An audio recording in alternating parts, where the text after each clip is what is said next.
Walang JLPT certificate.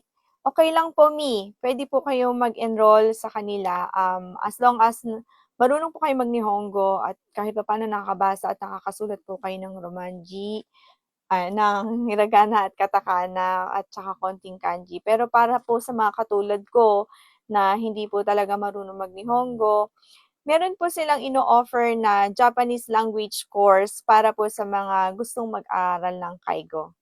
Japanese language course, for aspiring caregivers dito sa Japan, hindi pa po siya open. So, hintayin po natin kung kailan siya mag-o-open. Pero last month po kasi nakatanggap ako sa kanila ng newsletter. Kaso tapos na po yung admission nila. Pwede niyo po silang i-follow sa kanilang Blue App. 40 students lang po yung na-accept nila, tapos may screening po yun.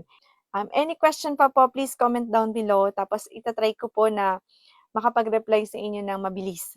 Thank you po sa panonood. Jane!